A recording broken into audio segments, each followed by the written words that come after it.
Vale. A ver, chicas, repito el rollo. Yo doy 3 asignaturas.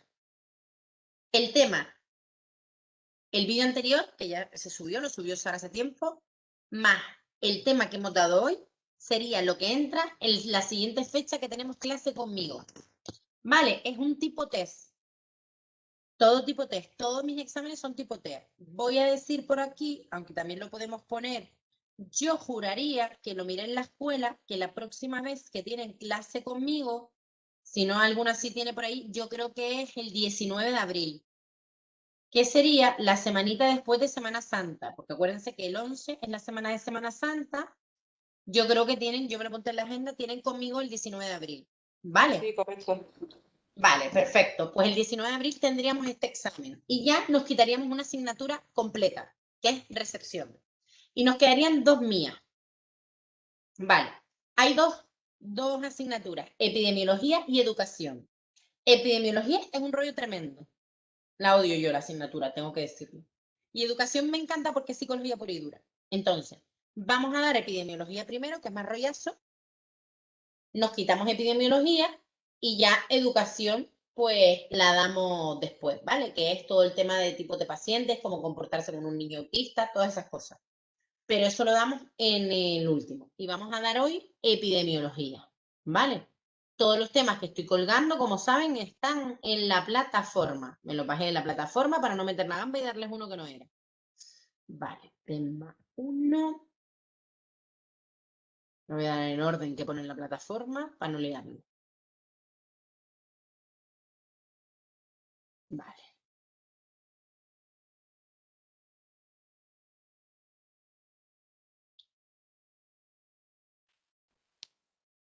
Perdona, Leti. Dime. Sin contar el día 19 del examen de recepción, nos ¿Mm? quedarían, por lo que yo tengo apuntado, 3 clases, Sí. que supongo que las 2 últimas serán el examen de epidemiología y la última el examen de educación. Sí, pero da perfectamente porque yo lo tengo todo resumido. Vale, o sea que hoy, Es decir, hoy tenemos martes 19, damos parte del temario de lo que quede hoy. Y ya vale, tendrías todo lo que entra de epidemiología. ok, Claro, yo me lo resumí para que tuvieran más clases con Ale. Entonces, vale. porque yo se supone que tendría más clases, pero para mí es más importante Ale que yo. Entonces, el 19 tendríamos el examen y daríamos clases. ¿Vale? Mamá, Ok, vale. mamá, hoy no hay code. ¿Esa que es tu niña, Daniela? No, mi niño que está malo, Niño. entonces no ¿Qué ha ido al chiquitico que cole. edad tiene? 3, ¡Ay, qué pisqui! sí, y no está malo con catarro, así que no ha ido al cole, me tiene loca. El pobre. Vale, entonces, el 19 tendríamos el examen, daríamos el temario que quedara de EPI, que son 5 temas, pero ya verán que son algunos temas tienen 2 folios. Y Ah, después tendríamos, ¿qué más días tenías ahí? Que no me acuerdo. Yo lo tengo que apuntar en la agenda, pero El tengo... 17 de mayo sería la siguiente del examen. Exacto, que ahí, Y hombre, ahí, ahí ya vemos, si ahí acabamos todo terminar. el temario, si quieren puede quitarse ahí lo que quede, que era lo que yo pensaba. Ahí se podrían quitar epidemiología. Yo lo que había pensado era, como a mí me da tiempo de dar el temario, el 17 a hacer EPI Ujú, y dar lo que quedaba de temario de, o sea, lo que nos queda, y dar el temario de educación, porque yo lo vale. tengo todo resumido, yo a ustedes se los he puesto resumido.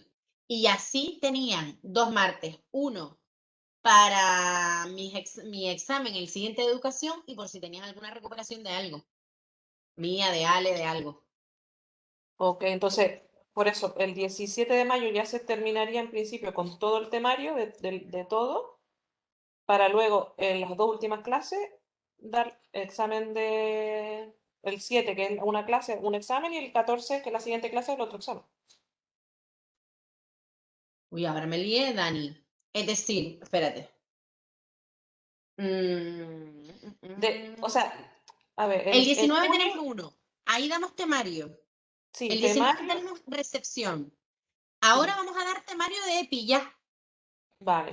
Por eso, ¿Vale? EPI Es decir, sería hoy junto con el 19. Exacto, yo ahí acabo todo el temario de EPI. Vale. Y la siguiente clase, que es el 17, sería el temario de El educación. examen de EPI. Ah, el examen de EPI. Ok, ok, ok, ok, ok. Vale, el examen de EPI, ahí damos educación.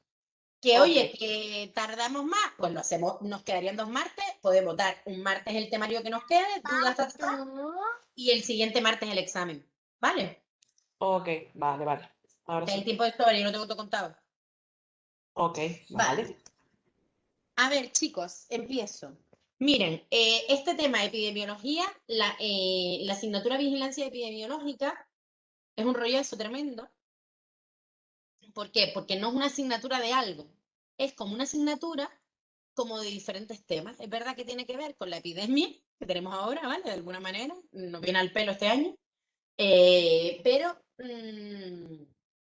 demografía, funciones de la salud pública, este tipo de cosas, que el fondo tiene que ver todo con la epidemiología, ¿vale? Lo doy yo porque lo tiene que dar una licenciada, pero evidentemente esto no entra en una carrera determinada. Me imagino que el que estudia geografía dará parte de demografía más que lo que doy yo y tal, pero vamos, que lo tiene que dar un licenciado por eso, porque es como diferentes temas de diferentes sitios, ¿vale?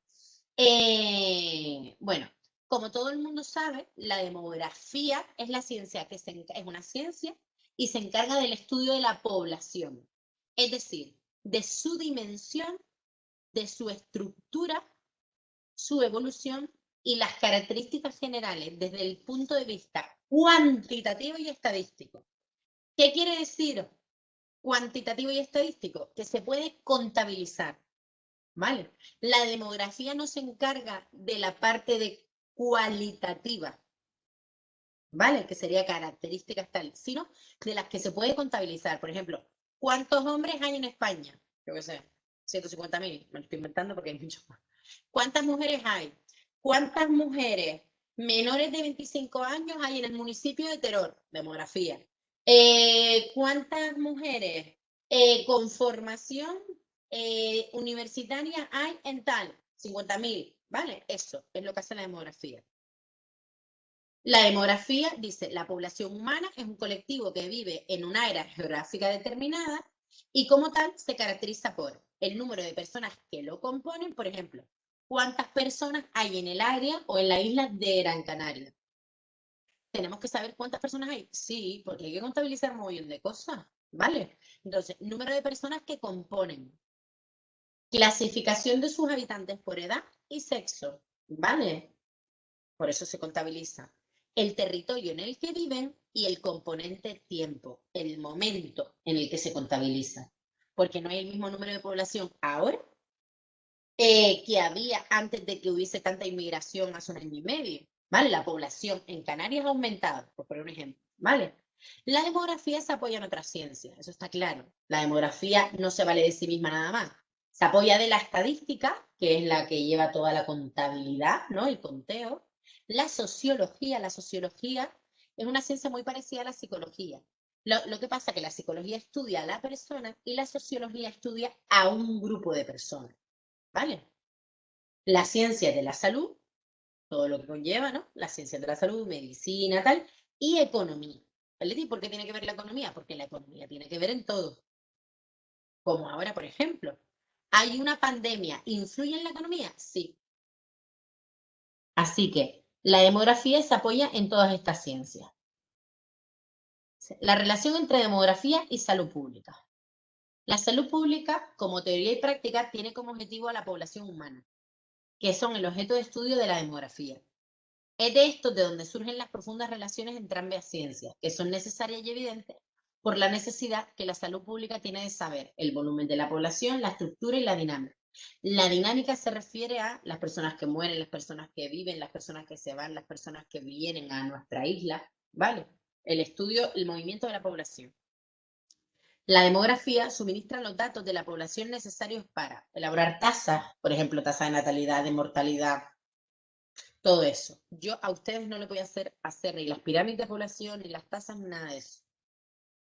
En el presencial sí, pero con ustedes prefiero que vayan más tiempo con Ale y dejar esas partes que no son tan importantes. Los estudios de epidemiología, ¿vale? Estudiar las epidemias, como por ejemplo el caso del COVID, y planificar y programación en salud y programar en salud pública, ya que para ello se requiere el conocimiento del volumen y la estructura de la población.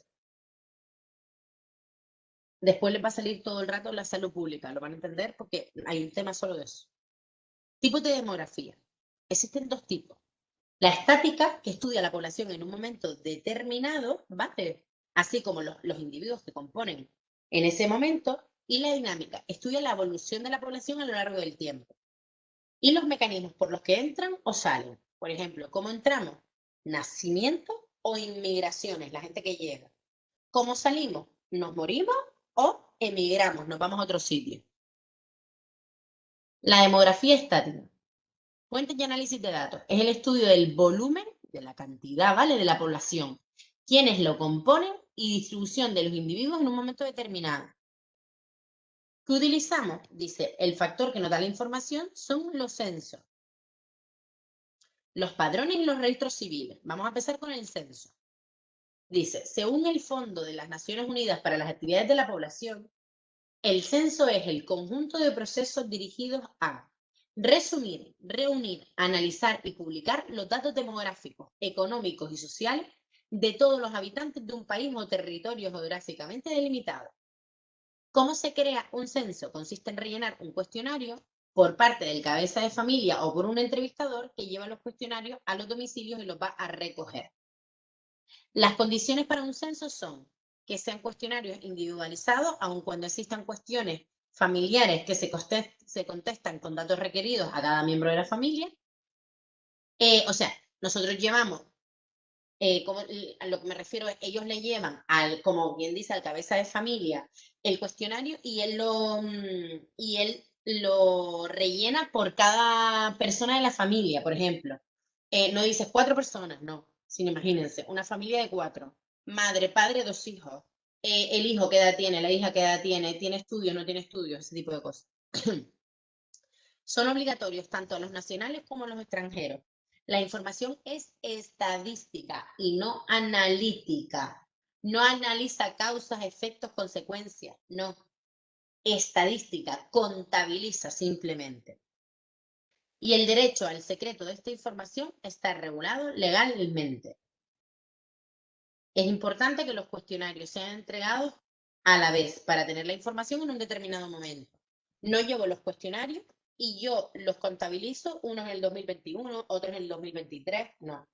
Si yo decido estudiar a la población y hacer el censo cada 10 años, pues en el año tal estudio a toda la población de un sector. No, cada año me lo va rellenando alguien. La información mínima que tiene que ofrecer. Ay, niña, me quedé trabada. Está grabando, ¿verdad? ¿Sale que está grabando? Sí, sí, sí. La información, sí, ¿verdad?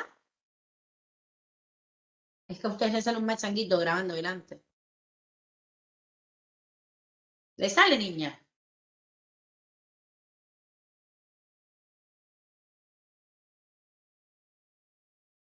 Sí, sí está. Ah, vale, gracias.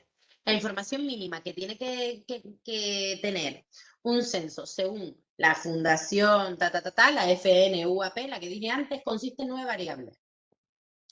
Edad, sexo, nacionalidad, estado civil, lugar de nacimiento, la lengua que habla, las características socioeconómicas, el nivel adquisitivo, características culturales y fecundidad de las hembras, número de hijos y embarazo, ¿ok? La periodicidad con la que se hace es variable según el país. En España se hacen censos decenales cada 10 años. Los datos se reúnen en tablas, estadísticas, gráficos y tasas, ¿vale? En tablas estadísticas, gráficos y tasas.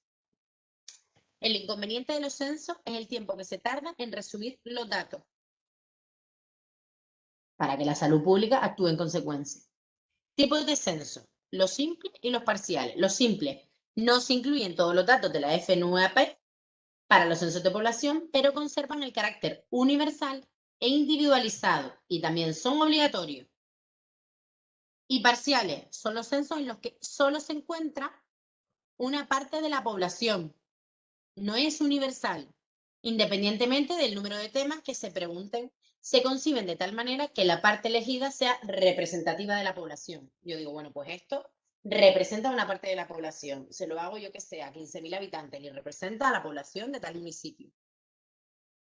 Vale, los padrones. Todo el mundo sabe lo que es el padrón, ¿no? Me imagino, pero bueno, lo explico. Padrón, es que estos temas son como muy facilitos. La relación de los que viven habitualmente y de los transeúntes, que son los que pasan, por ejemplo, un año, de un municipio, tomando de ellos la información precisa para la relación jurídica de las personas y que se pueden hacer públicas. Entre las relaciones incluye edad, sexo, nivel académico y fecha en que comenzó a vivir en dicho municipio. Estos datos son públicos para que la gente compruebe que están empadronados. Por ejemplo, ¿dónde voto yo? ¿Dónde estoy empadronada? Si yo estoy empadronada en Teror, voto en Teror. ¿Vale? Entonces, la gente, sobre todo con los votos, suele ir a comprobar que su empadronamiento está bien. La diferencia entre el censo y el padrón son: el censo es para estudios estadísticos y el padrón no, y que la periodicidad es distinto. Los censos son cada 10 y el padrón es cada 5. Registro civil.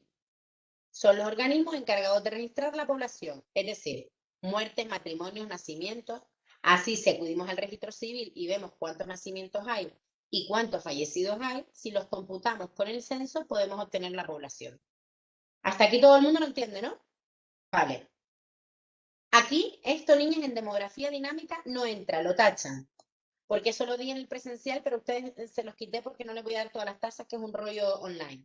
La demografía en dinámica, quitamos todo el punto ese de natalidad y de mortalidad lo quitamos. No lo voy a preguntar. Y empezamos ahí con el de migraciones.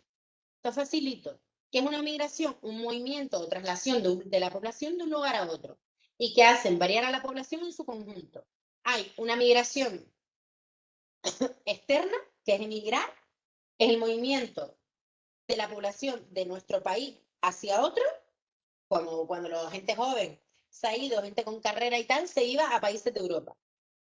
Inmigración, movimientos de la población desde otro país hacia el nuestro, y las migraciones internas, por ejemplo, es una persona que se va de Gran Canaria a vivir a Madrid. O sea, dentro del mismo país. Ay, el Siri. Vale, tipo de muestreo. Un segundo, voy a comprobar una cosa. Vale. Vale, ¿ves? Yo sabía que había acabado. Una tontería. Vale. Tipos de poblaciones, que se me olvidaba. Yo, en los tipos de poblaciones, prefiero hacerla con un esquemita, que lo tienen ahí, el ejemplo. Tipos de población: población diana, accesible y elegible, y participante. Cuando yo, niña, cuando yo veo el telediario y veo, los jóvenes de 18 a 25 años consumen tantos porros, o las mujeres menores de 26 años no usan preservativo, yo qué sé, lo que sea. Eso no se hace con toda la población. No le he hecho un cuestionario a toda la población canaria, sino que se lo he hecho a un grupo de población. ¿Cómo se hace? Pues hay diferentes formas de ir llegando a la población participante. Miren el ejemplo y van a entender la teoría. El ejemplo es: consumo de alcohol en jóvenes de 18 a 25 años de Las Palmas de Gran Canaria. La población diana, ¿quiénes son? La población a la que pretendemos generalizar los datos. Todos aquellos jóvenes de 18 a 25 años de Gran Canaria. Quiero hablar del alcohol entre los jóvenes de esa edad. ¿Quién es la población accesible? Pues tenemos acceso, los institutos nos han dicho, oye, ¿a quiénes podemos ir y hacerles el cuestionario de 18 a 25 años? Pues vamos a ir a los institutos y universidades de Las Palmas de Gran Canaria. ¿Quién es la población elegible? Pues vamos a elegir al Instituto Tomás Morales y a la Facultad de Ingeniería, a los jóvenes de 18 a 25 años. Esa es la población que hemos elegido. Y de esa población vamos a elegir a 50, que son los que van a participar. ¿Ok?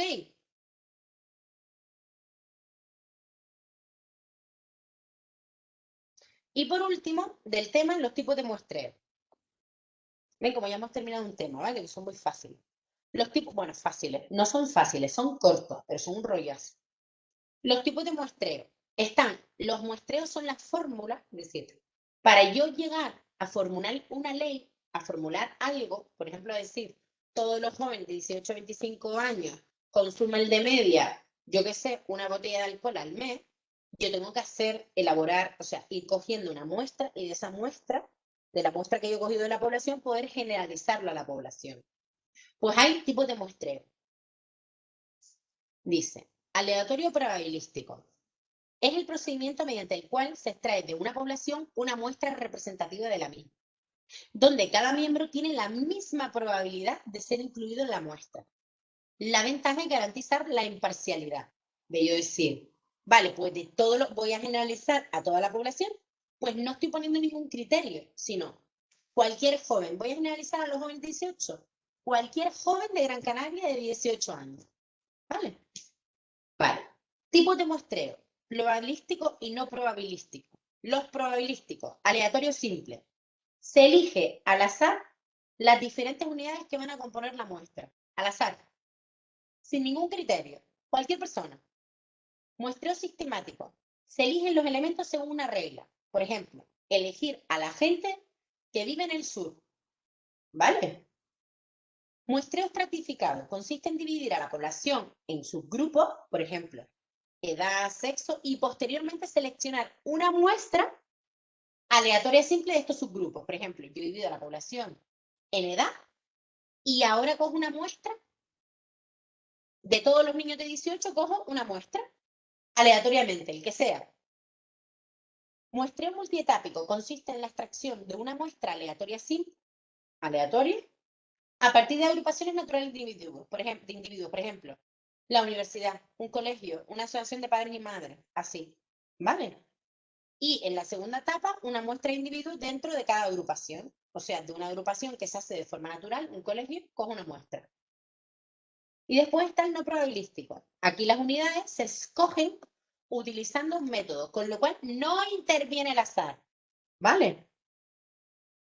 ¿Cuáles son? Consecutivo, de conveniencia y de criterio. Consecutivo consiste en reclutar a todos los individuos de la población accesible que cumplan los criterios de selección durante el periodo de tiempo fijado para el estudio. O sea, todos aquellos a los que tengamos acceso. ¿Se acuerdan que eso es los tipos de población?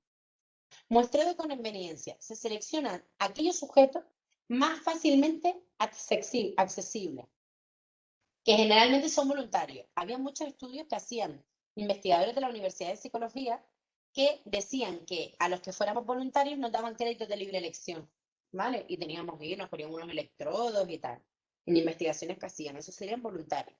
Y por último, a criterio. El propio investigador es el que selecciona a los sujetos propios para el estudio. Por ejemplo, queremos ver el coeficiente intelectual por ejemplo, queremos estudiar el tiempo de reacción de las personas que tienen un cociente intelectual, que lo llaman, más alto de tanto, ¿vale? Eso es a criterio.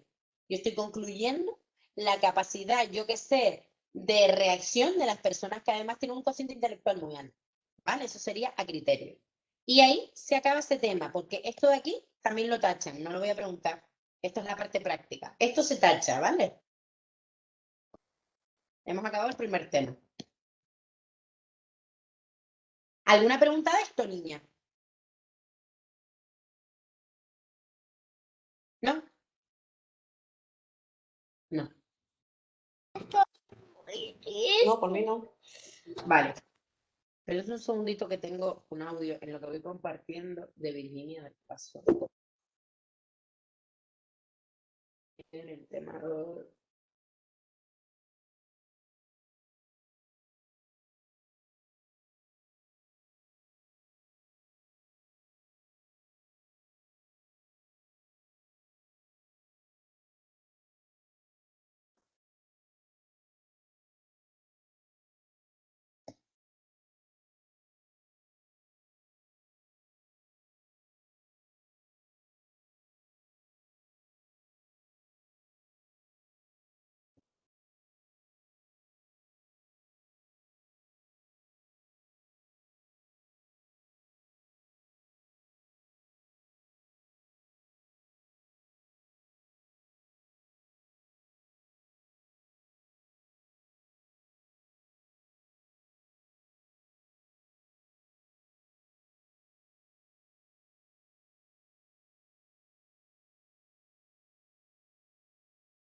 Fíjense que habría incidencia en el río.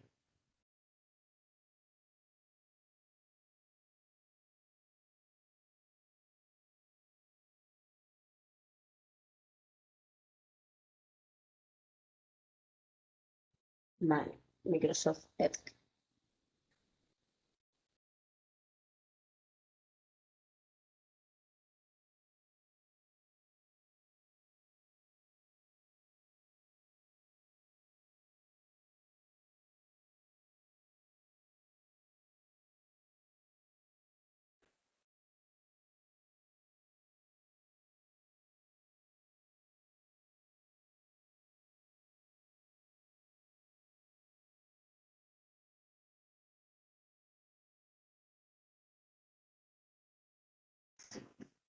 Vale. La epidemiología, niña, es el tema 2. La epidemiología, dice, es la ciencia que estudia, nunca habíamos oído tanto hablar de epidemiología hasta este momento, ¿no? Oye, ven el tema, ¿verdad? Sí. A las 5 menos 20 ya. Sí. Vale, perfecto. La epidemiología, nunca habíamos oído hablar tanto de epidemiología. Dice, es la ciencia que estudia la frecuencia, número de casos de individuos enfermos y distribución en el tiempo y en el espacio de los problemas de la salud de la población, así como el papel de los factores que determinan esta distribución. ¿Vale?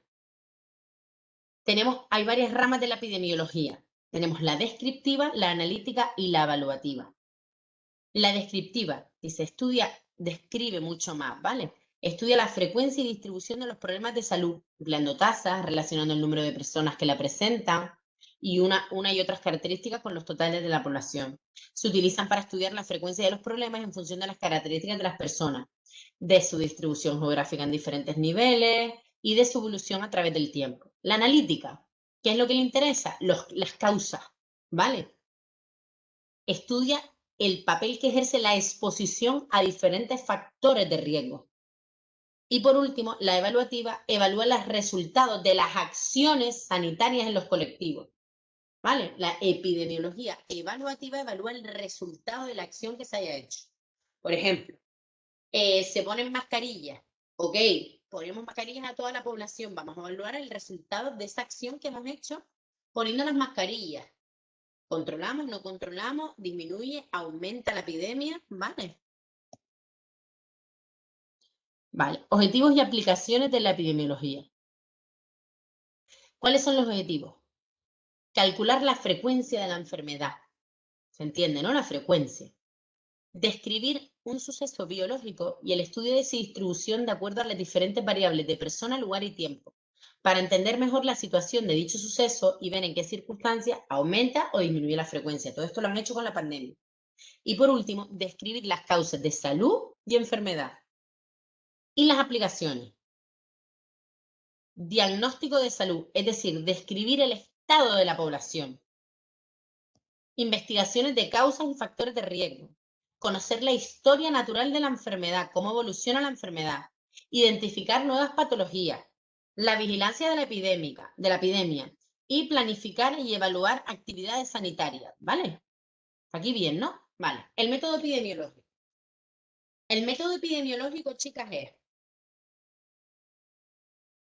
todo para llegar a una conclusión, ¿vale? Para llegar a una conclusión de que algo funciona o no funciona, vamos a llevar a cabo, se lleva a cabo del método científico. No es que un tío diga y diga, pues sí, esto dice que sí funciona. Por ejemplo, esto que nos hemos puesto, la vacuna. Para saber si la vacuna funciona o no, se hace un estudio. Y después se verifica si eso es así, dice. El propósito, y eso se hace a través del método científico, ¿vale? Eso lo hace la ciencia. Si el propósito de la epidemiología es buscar relaciones entre un factor y factores de riesgo y la aparición de una enfermedad, ¿vale? Para saber así las causas de la misma. Por ejemplo, imagínense que yo estoy expuesta, pues yo qué sé, yo me dedico a la limpieza y estoy expuesta constantemente pues a un tóxico. Pues la epidemiología se encarga de saber si esa exposición a ese tóxico lo ha ocasionado en una persona porque tenía las defensas bajas o lo ocasiona a todas las personas que están expuestas a eso. Si yo digo contra, de repente empiezo a ver que toda la gente que trabaja en una clínica dental empieza a tener, yo qué sé, pues imagínense, unas manchas en las manos. Pues de repente puedo empezar a saber que es que lo que les está ocasionando esas manchas en las manos es un producto odontológico que se utiliza en clínica, ¿vale? Entonces es buscar el factor de riesgo con la relación con la aparición de una enfermedad determinada. Para ello, utilizan el método epidemiológico. Este se basa en el método científico, en el que desde la observación de los hechos se puede llegar al enunciado de una hipótesis. Las etapas son: se observa el fenómeno epidemiológico, requiere un buen sistema de información sobre la distribución de la enfermedad en un área dada y en un lapso de tiempo definido, ¿vale? O sea, yo observo el fenómeno epidemiológico, lo que esté pasando, en un momento determinado y en un tiempo determinado. Y comparo lo observado con otros casos. A través elaboro una hipótesis. Consiste en emitir una opinión fundada acerca de cuáles han sido los motivos por los que se han producido los sucesos. Por ejemplo, tal producto puede estar ocasionando un daño cutáneo a las higienistas dentales. Por ejemplo, eso es una hipótesis. Tengo que verificar esa hipótesis. ¿Cómo? Tengo que validar esa información para evitar los errores. Tengo que reproducir este estudio para evitar errores de muestreo, por si es el mismo investigador el que ha metido la gamba, o sea, se repite. Y tengo que tener en cuenta los mecanismos con los que se llevaron a cabo ambos estudios. Y por último, si todo está ok, se formula una ley. La exposición prolongada durante más de 6 meses a el uso de diario, imagínense, de tal producto en las clínicas dentales puede ocasionar, yo qué sé, una enfermedad de las manos. ¿Vale? Concepto de salud y enfermedad.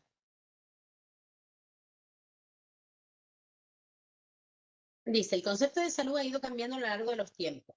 Durante mucho tiempo la salud ha sido definida en términos negativos como la ausencia de enfermedad e invalidez. En la actualidad, todo el mundo está de acuerdo con que con esta definición no corresponde a la realidad, por 3 razones. Una, porque para definir la salud en términos negativos hay que trazar el límite o la línea divisoria entre lo normal y lo patológico, y esto no es siempre posible, ¿no?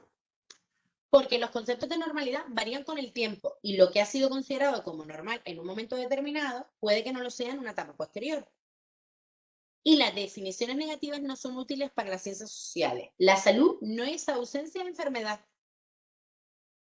De la misma forma que la riqueza no es ausencia de pobreza. ¿Vale? Por ejemplo, yo puedo tener salud física. Bueno, puedo tener salud, pero puedo no tener, por ejemplo, salud mental. ¿Vale? Entonces, la definición de la OMS se reestructuró. Define la salud como estado componente de bienestar físico, mental y social, y no solamente la ausencia de enfermedad. Esto entró en las OPA. Muchos autores, entre ellos Terry, no está de acuerdo con la definición. Según él, debería eliminarse la palabra completo, ya que tanto la salud como la enfermedad no es un absoluto, debido a que hay distintos grados de salud y de enfermedad. Para Terry, la salud tiene 2 conceptos. Uno subjetivo, que es sentirse bien, y un objetivo, que es la capacidad de funcionar, que son cosas diferentes, ¿vale? La enfermedad también tiene 2 aspectos. Uno subjetivo, que es el malestar, y el objetivo, que es la limitación del funcionamiento. Por ejemplo, yo puedo tener una discapacidad física, pero encontrarme bien. Yo puedo faltarme un brazo, pero encontrarme perfectamente, ¿vale? Y estar con bienestar. Hay gente que no le falta un brazo y está amargada y no se siente bien y define su vida como malestar. Con lo cual, según Terry, la definición modificada de la OMS sería un estado de bienestar físico, mental y social con capacidad de funcionamiento y no únicamente la ausencia de enfermedad. Esa definición entró en la OPO. De higiene me refiero. Vale, los determinantes de la salud. A ver qué me quedan. Vale. Los determinantes de la salud. Cuando se habla de salud o enfermedad, no se pueden delimitar causas concretas de las que depende este estado, sino que son múltiples los factores que determinan este mismo estado. La OMS los clasifica en 4 grupos. El medio ambiente. puede afectar a la salud a través de diferentes mecanismos, aire o agua, alimentos. Evidentemente, si yo estoy en un sitio donde el agua está contaminada, pues importa mucho en la salud. Estilo de vida es el conjunto organizado de pautas de comportamiento elegido por el individuo o grupo entre las diversas opciones. Saludable o nociva. Por ejemplo, una vida sedentaria, pues el estilo de vida no sería el apropiado para la salud. Biología humana se refiere a la genética, es decir, aquellas propiedades o características que son transmitidas a través de la herencia. Tienes una enfermedad, tienes salud o enfermedad dependiendo de tu genética. Y por último, el sistema sanitario. Influye en todo el ámbito sanitario, dependiendo si es capaz de dar una cobertura mayor o menor de todo tipo de enfermedades, si es gratuita o no, y también la calidad de los servicios prestados. El sistema sanitario influye, ¿no? Por ejemplo, yo qué sé, pues mi padre ahora está esperando una operación hace 1 año y medio. ¿Tiene salud? No. Si ya lo hubiesen operado hace 1 año y medio, ¿tiene salud? Sí. ¿Vale? Con lo cual el sistema sanitario influye. El esquema de la DALONDE puede ser aplicado en cualquiera de las enfermedades bucodentales, como son las caries y las enfermedades periodontales, donde los factores biológicos estarían representados por la resistencia del huésped y la presencia y eliminación de factores de riesgo dependería en gran parte de elementos relacionados con el medio ambiente y estilo de vida. Pues esto es un ejemplo, ¿vale? Presencia de fuentes de flúor, dietas ricas en azúcar y hábitos de higiene bucodental. Es un ejemplo que hay que aprenderse. Vale, ¿cuáles son los indicadores de salud? Dice, en un sentido amplio, los indicadores de salud pública pueden dividirse en 3 grandes grupos, que son los sanitarios, los económicos y los sociales. Los sanitarios, tenemos lo general, que suele ser tasa de mortalidad general y expectativa de vida, y los específicos, tasa de mortalidad infantil y mortalidad por enfermedades transmisibles, estados de malnutrición, grados de salud, nada, son ejemplos, estos son ejemplos. Los indicadores económicos, educación, salud pública, servicios y medio ambiente, y los sociales, pues por ejemplo, las tasas de analfabetismo, el número de parados, el número de médicos en relación con la población, las camas hospitalarias en relación a la población, listo. Y por último, los tipos de estudios epidemiológicos. Que fíjense que nos estudiamos las ramas, son súper parecidas, si lo leen verán, porque vuelve a ser descriptivo y ahora analítico observacional o analítico observacional. El descriptivo, utilizan el método observacional, estudian y cuantifican las características generales y la distribución de los problemas. Describe fenómenos de salud para un mejor conocimiento del problema y explora enfermedades como factores de riesgo. Tienen gran utilidad para la planificación, evaluación y educación sanitaria. Los analíticos observacionales utilizan el método observacional, buscan explicación, ¿vale? Aquí ya entra la parte de la causa-efecto, que es lo que nos interesa. Buscan explicación a la presentación y distribución del problema, explican una supuesta relación causal entre el factor y el efecto, verifican una hipótesis causal, causa-efecto, ¿ok? Comparan grupos de individuos en función del factor de exposición. No existe intervención del investigador. Eso sería, por ejemplo, estudiar las personas que están expuestas a trabajar con un producto dental determinado y ver qué efecto les produjo. Esto sería analítico observacional. Y analítico experimental, verifican hipótesis causales, comparan los grupos de individuos en función del factor de intervención.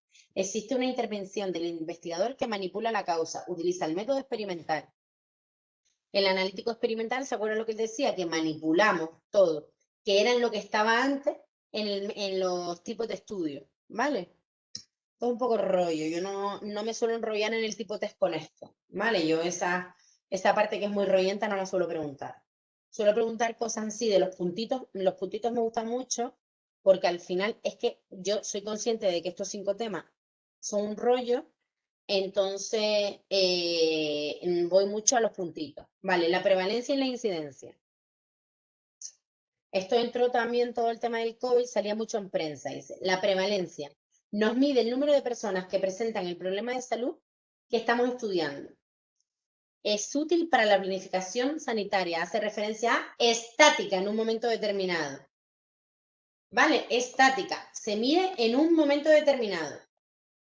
Casos existentes de una enfermedad, presencia o existencia y proporción de la población que presenta la enfermedad. Esa es la prevalencia, ¿vale? El porcentaje de personas con la enfermedad. El numerador incluye el total de casos, no requiere el seguimiento del individuo porque lo que dice es cuántas personas, como sale en el telediario, cuántas personas a día de hoy tienen COVID. Otra cosa sería la probabilidad de desarrollar la enfermedad, ¿vale? O el número de casos nuevos, sino hoy.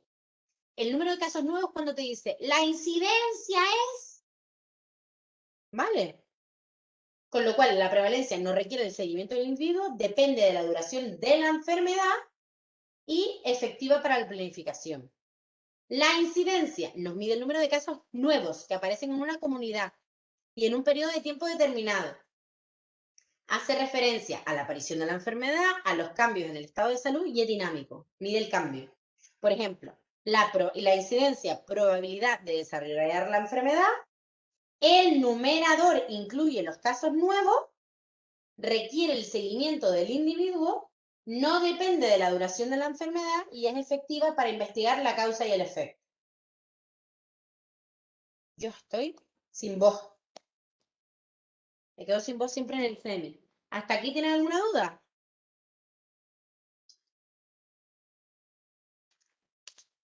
No. Vale. Niñas, vamos a tomarnos 15 minutitos. Vale. Ok. O sea, son las 5. A las y cuarto vuelvo y así acaban antes hoy. Vale, pero vamos, como ven, lo doy súper rápido. Va a dar tiempo no va a dar tiempo de hacer un examen el 19 y dar temario ya de educación, el siguiente día de educación y el siguiente día de examen. Eso lo digo. Bueno. ¡Ay! Mierda, lo cerré. Perdón. Tema 3.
tienes y por las mañanas no tienes, porque a lo mejor por las mañanas descanso yo. Mira, si tiene que falta tampoco importa, ¿vale? Porque él hizo todos los exámenes.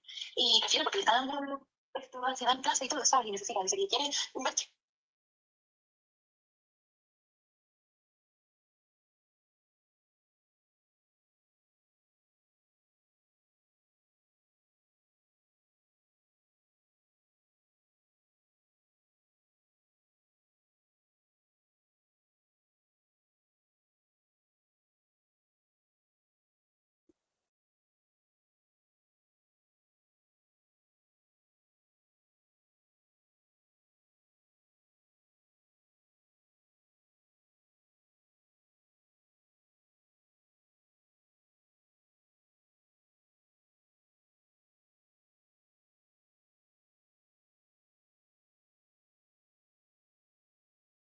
Ay, de verdad, yo no me acuerdo nunca, lo siento, perdóname. No, pues como quieras, de gracias, yo me caí y ya tengo ganas sola. Ya no con nadie.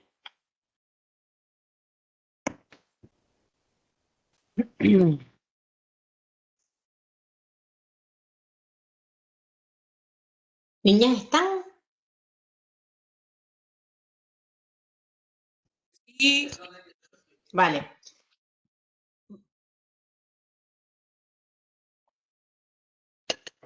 Vale, economía sanitaria. Bueno, ¿se acuerdan que les dije que estos temas eran un poco así? Este tema es súper cortito, ¿vale? Dice, concepto de economía.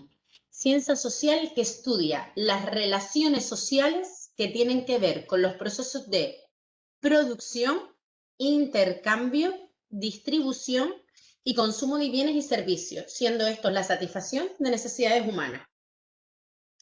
¿Vale? O sea, que la economía no es así lo que solemos entender como economía, que la gente suele darlo por tal. Entonces es la ciencia que estudia las relaciones sociales que tienen que ver con los procesos de producción, intercambio, distribución y consumo de bienes y servicios, siendo esto la satisfacción de necesidades humanas. Por ejemplo, bueno, y el objetivo de la economía es estudiar la correcta distribución de los recursos escasos para satisfacer las necesidades del ser humano. Es decir, analiza la relación entre los recursos limitados e ilimitados. ¿Por qué? Porque se supone que yo tengo que no utilizar demasiado, por decirlo así, o economizar aquellos recursos que sean limitados, perdón, que estén limitados porque se acaban a lo largo del tiempo para que el resto de las poblaciones que vengan después de nosotros pues tengan esos recursos, como puede ser el petróleo, por eso están tan caros, ¿vale? La economía de la salud. Dice, la ciencia de la economía es la asignación de recursos escasos y susceptibles alternativos a la satisfacción de necesidades. Esto, niñas, que voy a poner aquí, lo voy a señalar con esto, lo iba a enseñar con el dedo. De aquí, esto de aquí, yo no lo pregunto en el examen, ¿vale? Yo lo que pregunto son los puntos, pero yo esto de aquí, el palito que pone aquí, no lo pregunto, para que vean, miren lo que es. ¿Cuántos recursos sociales se destinan a la salud en comparación a otros sectores económicos? ¿Cómo se distribuyen los recursos de la salud entre las diferentes personas y grupos sociales? El problema de la equidad. La equidad es que llegue a todo el mundo por igual, dice. La ciencia económica está dotada de instrumentos de análisis para la asignación de recursos que proporcionen respuestas y solucionan los problemas de equidad y eficacia en la producción y distribución de bienes y servicios. Los conceptos económicos de demanda, oferta, producción y distribución adoptan un sentido especial cuando se refiere a los bienes y servicios destinados a la salud. La teoría económica define de forma matemática las actuaciones de equilibrio en los mercados de bienes y servicios, pero algunas de estas situaciones serán consideradas socialmente inaceptables cuando se refieren a la salud. Lo voy a explicar para que entiendan un ejemplo. Vamos a ver. Que aquí se crea poco debate porque estamos en el online. Pero bueno, vamos a ver. La equidad. ¿Cómo se distribuye la salud? Por ejemplo, cuando yo pago la seguridad social, ¿no? ¿Yo por qué tengo que pagar seguridad social si yo tengo un seguro privado y yo nunca asisto a la seguridad social? ¿Alguien sabe? De las que pueden hablar. ¿Por qué yo pago seguridad social, asistencia sanitaria pública, si yo tengo un seguro privado de ESLA? ¿Alguien sabría decirme?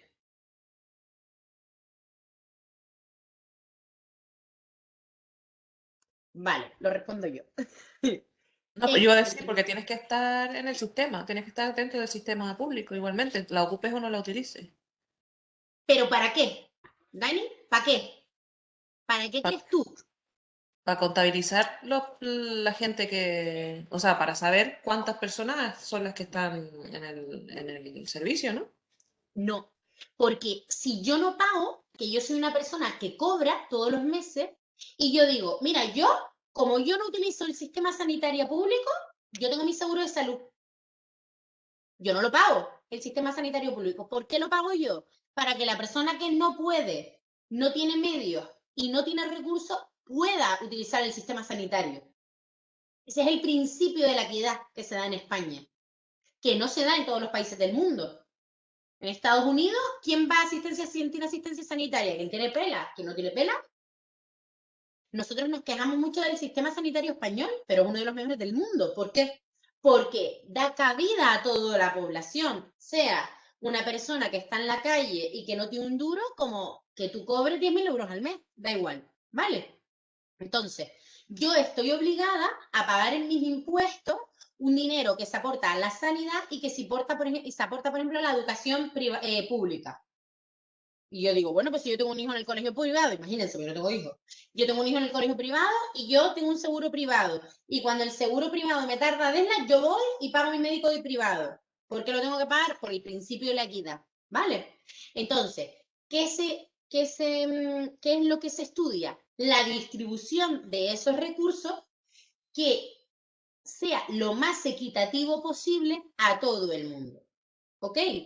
Por eso no todo el mundo paga lo mismo de seguridad social. O sea, me refiero, no todo el mundo paga los mismos impuestos, no todo el mundo le retienen lo mismo en la nómina. ¿Por qué? Porque si tú tienes hijos te retienen menos. Si no tienes hijos como yo, te mueres. ¿Vale? ¿Por qué? Porque hay cosas que ellos cuentan que así pues es más equitativo para la población. ¿Vale? Entonces, eso es a lo que se refiere todo este rollo.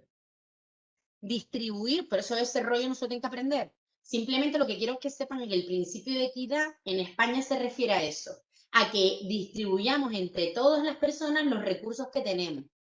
¿Por qué pagamos impuestos? Oye, ¿y por qué a fulanito le dan una casa de estas de asistencia social, ¿cómo se llama, Dios? Casas de protección oficial y yo vivo de alquiler? Porque yo con mi nómina no me dan una casa de protección oficial, yo pago un alquiler. Ah, porque usted puede pagar un alquiler, fulanito no puede. ¿Vale? Eso es equidad. Dice, la economía de la salud estudia temas como la demanda de la salud, autoconsumo, información, capital humano y la salud como bien público, producción de salud, eficacia, costes, financiación y la oferta de servicios de salud, ¿vale?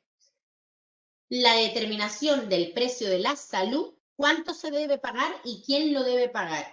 Si es el enfermo el que demanda la salud, si es el médico el que la ofrece y un tercero que sería el Estado que es el que la paga.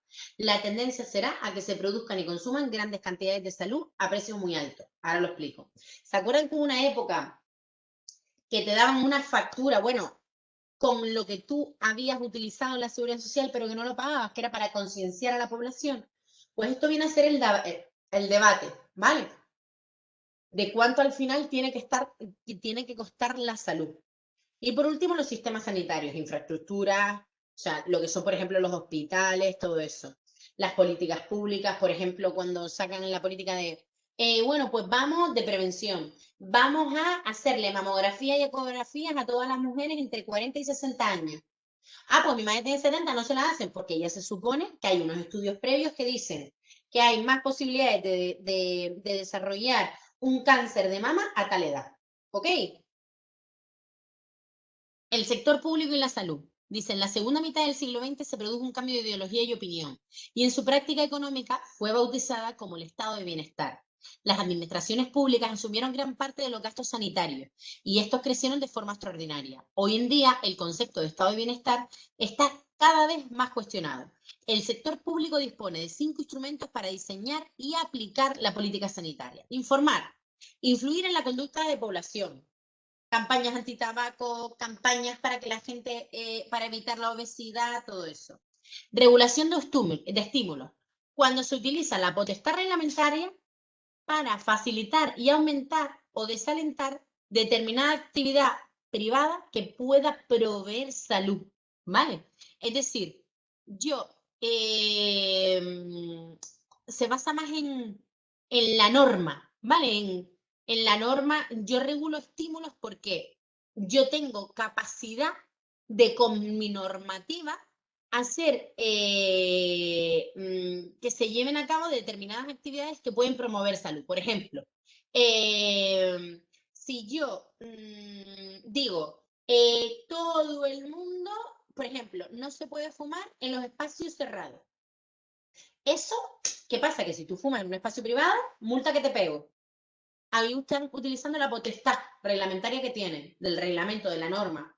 ¿Eso provee salud? Sí, porque además que fulanito no fuma tanto porque no puede fumar ya dentro de su empresa, además yo no me estoy siendo fumador pasivo de ese tabaco, ¿vale? Son regulando estímulos. O por ejemplo, pues las normas de la Dirección General de Tráfico.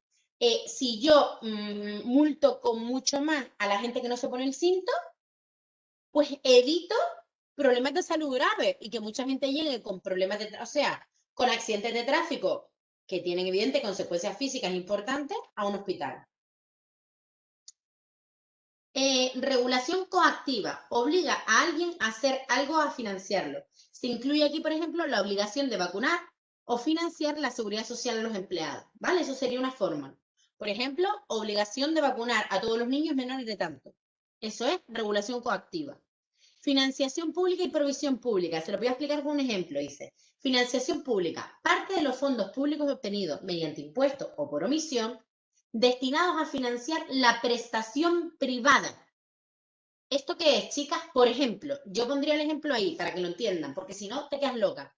La financiación pública es, por ejemplo, que tú te vas a operar en la Seguridad Social, pero te operan en el hospital, en la Clínica La Paloma. Y dices, chacha, me operaron en la Clínica Paloma, pero es que yo voy por la pública. Ya, pero es que la pública, o sea, el Estado paga con fondos públicos esa prestación privada. Y el Hospital La Paloma, el Perpetuo Socorro, la Clínica Santa Catalina, están viendo pacientes de que les pagan los fondos públicos, ¿vale?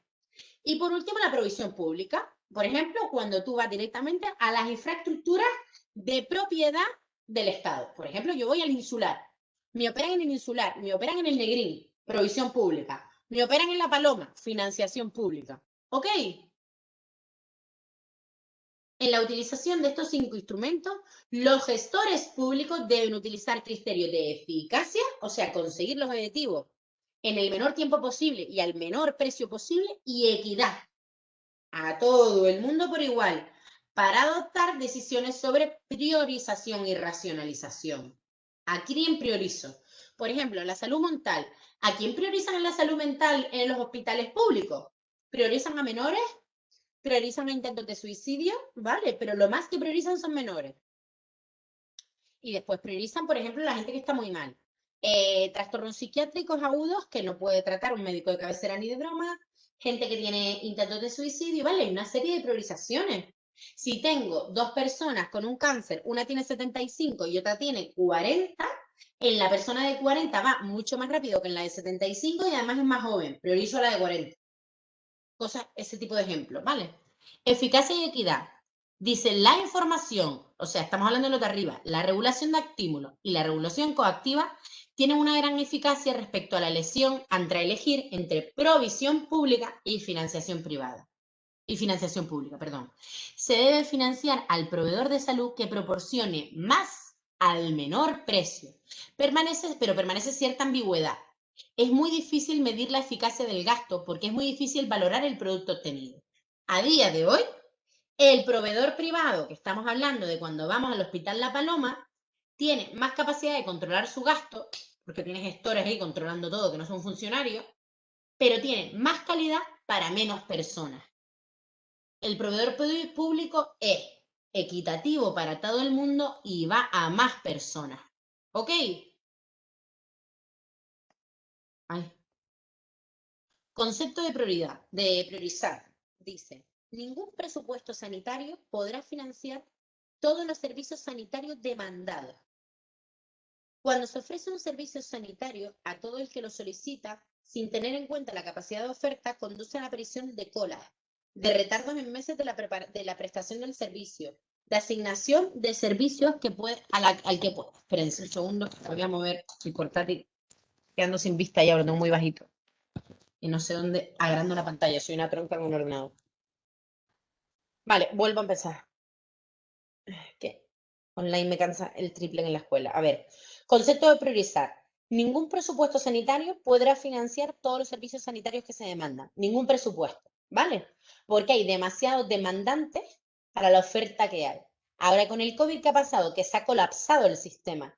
Entonces, la gente que tenía una operación de, por ejemplo, mi padre lleva 1 año y medio para una operación de urgencia, ¿por qué? Porque le han dicho, es que si entra en la UCI no hay cama. Si después de una operación de un hombre de 73 años hay que entrar en la UCI, no tenemos camas en la UCI, ¿vale? Entonces no lo podemos operar. Cuando se ofrece un servicio sanitario a todo el que lo solicita sin tener en cuenta la capacidad de oferta, o sea, cuántos servicios hay, conduce a aparición de cola, de retardos en meses de la prestación de servicios, de asignar servicios al que puede esperar y su negación a los urgentes, ¿vale? De negar servicios al que se puede esperar y negar a los urgentes. Como por ejemplo cuando la gente va a urgencias por cualquier chorrada. Cuando uno va a urgencias por cualquier chorrada, colapsa el sistema. ¿Por qué? Porque urgencias tiene que ir el que es urgente, no el que tiene una cosa que puede esperar.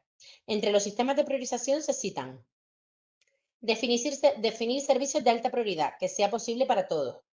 Proveer servicios e instrumentos de mayor ratio, resultados o costos, mayor ratio, que llegue a más gente.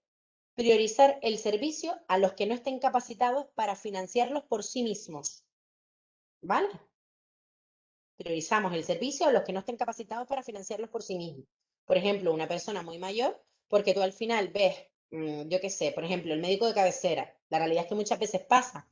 Va una persona que sabe que no tiene medios, que ya lo sabe, que está, que tiene una ayuda de no sé qué, que no tiene medios, qué tal, y necesita ir urgente a un traumatólogo. Pues hay una lista de espera, pues lo prioriza antes que priorizarme a mí, que de alguna manera dice, bueno, pues esta chica tiene sueldo, porque se ve un traumatólogo privado. ¿Por qué? Porque lo puede pagar. ¿Vale? Y por último, priorizar a los jóvenes sobre los viejos, los que le dije antes, ya que el resultado es más prolongado. Racionalizar el sistema de pago. Esto tampoco entra en plan tal, porque esto es también una parte que yo pongo para un poco debatir en clase. Dice, el sistema de pago por servicio implica un incremento del gasto, ya que no existe restricción de la oferta o de la demanda. El paciente demanda más servicio y el médico ofrecerá mayor calidad sin tener en cuenta el costo. El pago por diagnóstico consiste en realizar una estimación del costo aceptable por paciente forzando un uso racional del presupuesto disponible. Sería esto el debate que se dio en la Seguridad Social de unos años para acá con la crisis es más cómo se pagaría por diagnóstico o por servicio. Si pagamos por servicio, hay un incremento del gasto, ya que no existiría, no existiría restricción. Por ejemplo, mi amiga pediatra que viene y le dice a la madre, el niño le duele la barriga, pues hazle una ecografía. Mi amiga dice, pero Dios mío, ¿por qué le voy a hacer una ecografía? Si tiene un dolor de estómago normal. Primero, no voy a radiar al menor. Y segundo, no puedes hacer una ecografía a todo el que llega con un dolor de barriga. ¿Vale? Eso es a lo que se refiere. El pago por diagnóstico, pues ahí sí, porque a lo mejor el diagnóstico, para poder hacer el diagnóstico, sí o sí, tienes que hacerle una ecografía al menor. Y por último, las necesidades que cubre la economía sanitaria. Dice, saneamiento del medio ambiente y la vivienda, la alimentación, esos son ejemplos, lo de al lado, condiciones de trabajo y prevención de riesgo, protección y promoción de la salud, dar charlas, folletos, tal, prevención de enfermedades como la vacuna, las necesidades psicoactivas, que ahí, niñas, está mal puesto, pero yo se los pondré en el examen, se los pongo así, se los pongo como pone ahí, para que no se líen. Necesidades psicoafectivas, pero está mal escrito, o psicoafectivas, ¿vale? Necesidades socioeconómicas y necesidades educativas. ¿Ok? ¿Alguna duda sobre esto? Vale. Voy No, al 4. Vale. Uy, espérense que no abrí el 4. Ay, Dios. 4, 4, 4.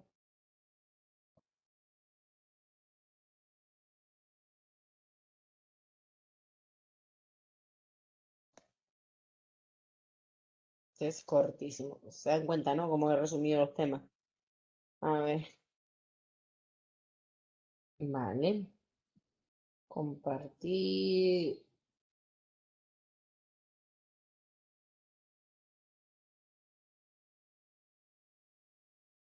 Ah, vale. Ahora.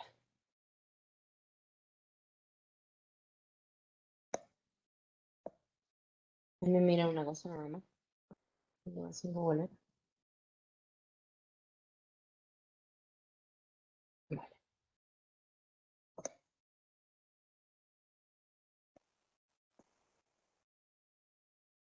Voy, un segundo nada más.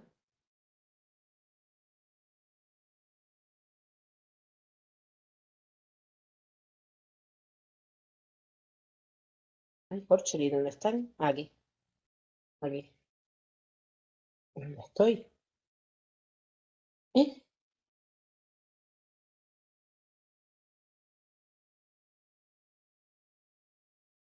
No encuentro el tema. Ay, Dios, ¿cuál les estoy compartiendo ahora? El 4, ¿no? Sí, el 4.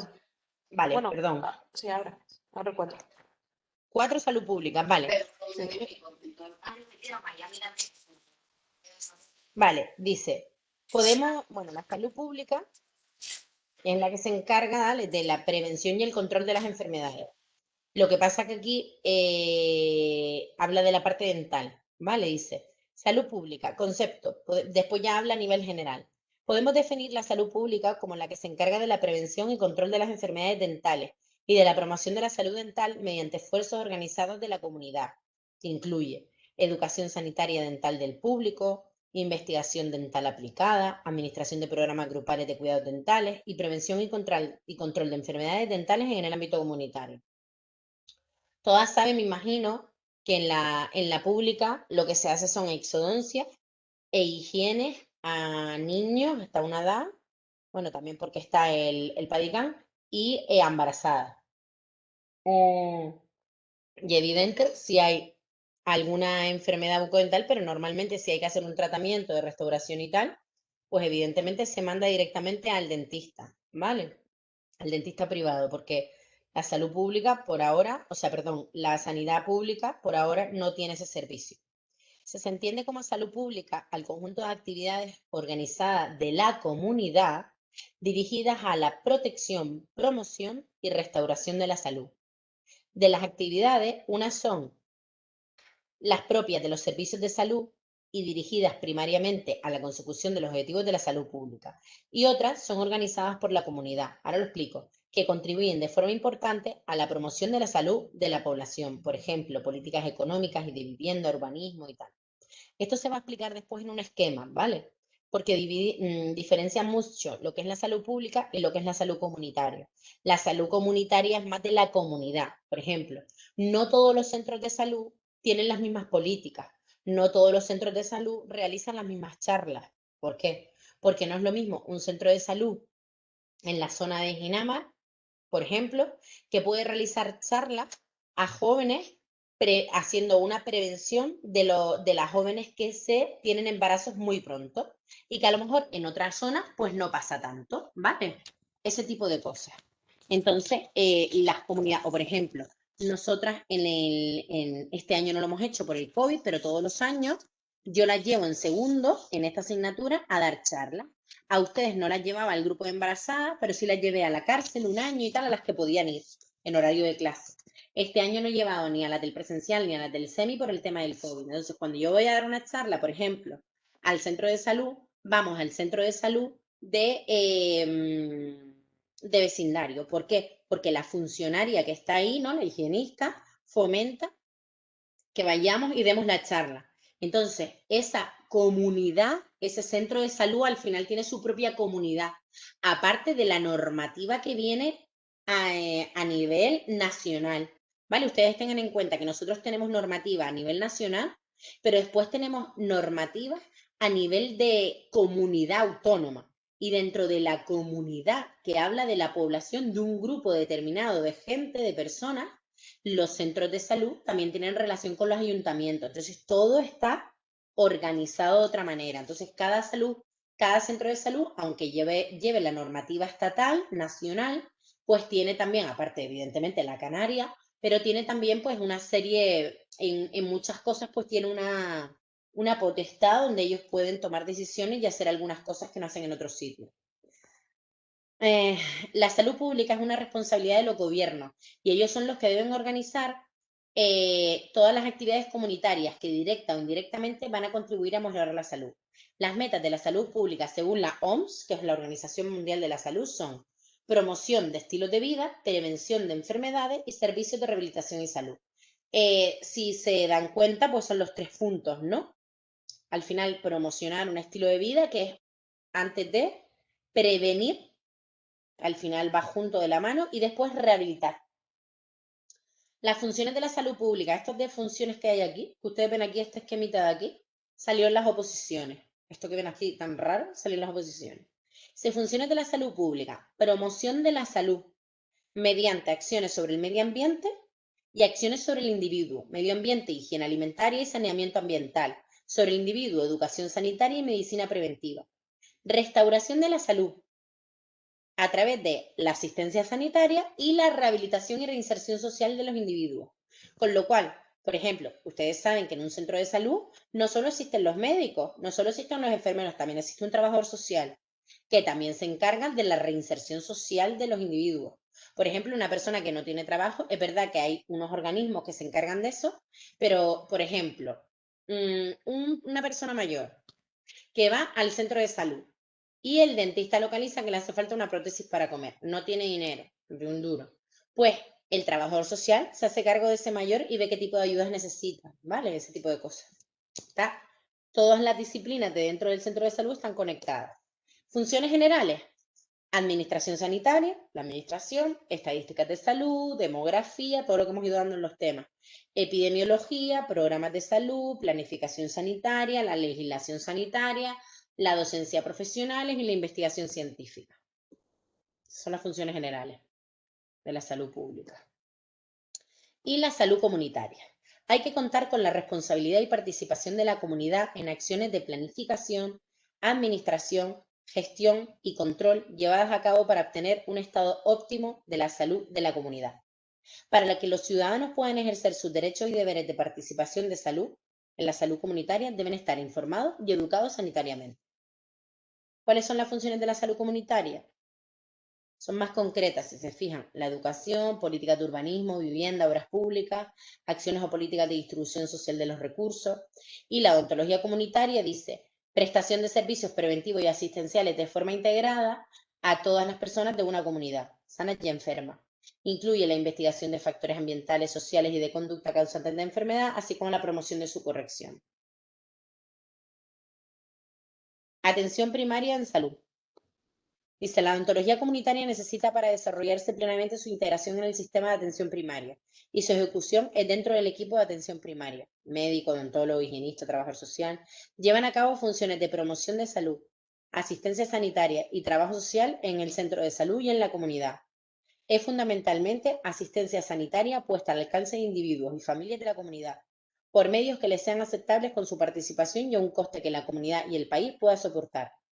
La atención primaria, a la vez que constituye el núcleo del Sistema Nacional de Salud, forma parte del conjunto del desarrollo económico y social de una comunidad. ¿Por qué es el núcleo? Porque tú, para ir a las especialidades, tienes que pasar por atención primaria, con lo cual es el núcleo de donde se mueve todo lo demás.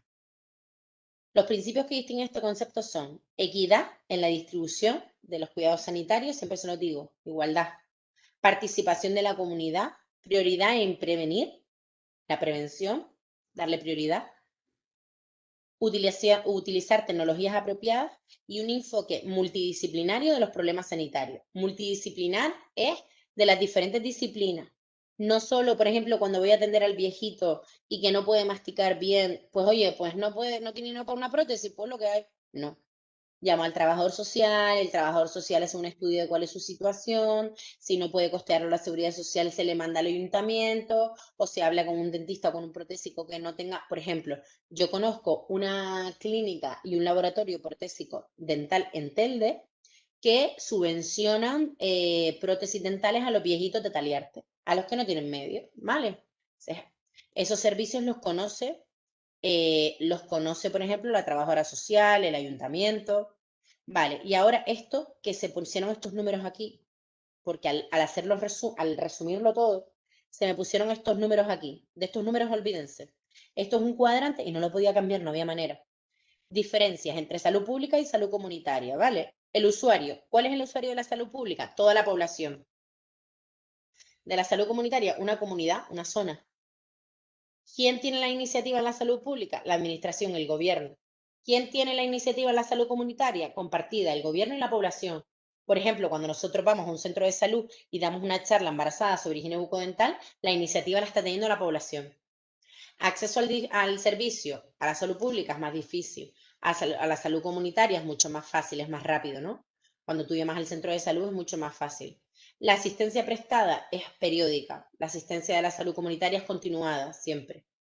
La actitud del usuario es más pasivo, recibe. La actitud de la salud comunitaria puede ser más activa. La organización de la salud pública está centralizada a nivel nacional. La salud comunitaria está descentralizada. Cada centro se gobierna a su manera. La evaluación de la salud pública, enfermedades evitadas. La salud comunitaria, problema-solución. Con problemas y los soluciona. La salud pública, ¿cómo hace el juicio de valor? Coste-eficacia. Lo que cuesta y el objetivo que logra. La salud comunitaria, la satisfacción del usuario. Cómo esté satisfecho el usuario con lo que se le haya dado, porque tú puedes ir y que un paciente vaya, tú le resuelvas el problema, pero que no se haya quedado satisfecho. Por ejemplo, que opine que el médico no lo atendió como debía. Yo tengo un montón de pacientes en el gabinete que me dicen que el médico no me escucha cuando voy, yo me tomo la medicación, pero yo en realidad no me fío porque ni me mira, por ejemplo. Y la financiación en la salud pública es público-estatal y en la comunitaria es pública estatal y la comunidad. Por ejemplo, el dinero para los colegios, ayuntamientos y tal, que pertenece al ayuntamiento. Por ejemplo, los colegios públicos pertenecen a cada ayuntamiento. Hay una parte que financia el Ministerio de Educación y otra parte que financia los ayuntamientos de los pueblos, ¿vale?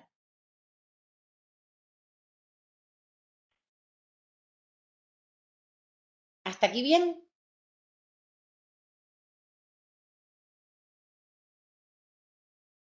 Miren, niña, yo parezco una locomotora hablando como si no existiera un mañana. Parece mentira que esté dando todo ya. No había estado nunca. ¿Qué? ¿Pero no? El niño de Dani. Es que se puso él con el ordenador al lado y está también trabajando. Súper niña, me faltaba.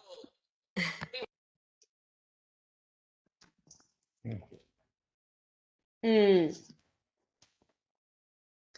Niña, si ustedes quieren, yo acabo de dar el 5 y ya tienen todo epidemiología. Y ya, a ver, déjenme mirar una cosa, si lo hacemos así, el 19 de abril doy los primeros temas de educación. A ver, el 19 de abril haríamos el examen, damos temas de educación, que además a mí me gusta darlos en la escuela, es más guay. Y después, el siguiente martes, haríamos el examen de EPI, daríamos lo que queda de educación también en la escuela, aunque sea con la cámara para la que no esté, bueno, te venir el examen, y después ya el siguiente sería el examen de educación y ya les quedaría un martes por si alguien se quiere presentar a subidas de nota o recuperación de algún examen. ¿Cómo lo ven?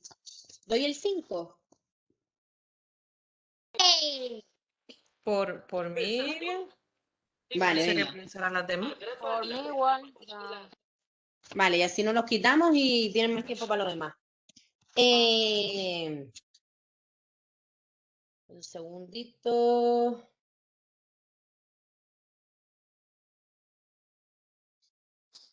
Vale. La estimación del riesgo. A ver, este tema habla sobre los factores de riesgo. Esto lo están oyendo un montón ahora con el tema del COVID. Dice, el riesgo es la probabilidad de que ocurra un fenómeno epidemiológico. Una enfermedad, un accidente, la muerte. Y la estimación del riesgo es el cálculo de la determinación de los factores que lo condicionan. Estimarlo, ¿vale? ¿Cuánta posibilidad hay? Calcular cuánta posibilidad hay. Para la determinación del riesgo se necesitan criterios clínicos en cuanto a detectar la enfermedad y criterios epidemiológicos en cuanto a cuantificar la frecuencia en la comunidad. Cuando estén estudiando esos temas, piensen en la epidemia, porque la pandemia, el tema del COVID es el ejemplo claro de estos 5 temas. Se llaman factores de riesgo de la salud al conjunto de prácticas, hábitos de vida o trastornos físicos o psíquicos que predisponen o favorecen la aparición de ciertas enfermedades. Por ejemplo, el sedentarismo es un factor de riesgo de la cardiopatía.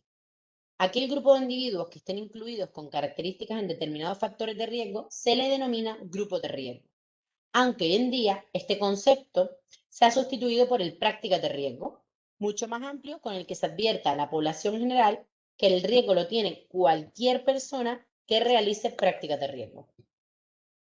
Vale, ¿cómo son?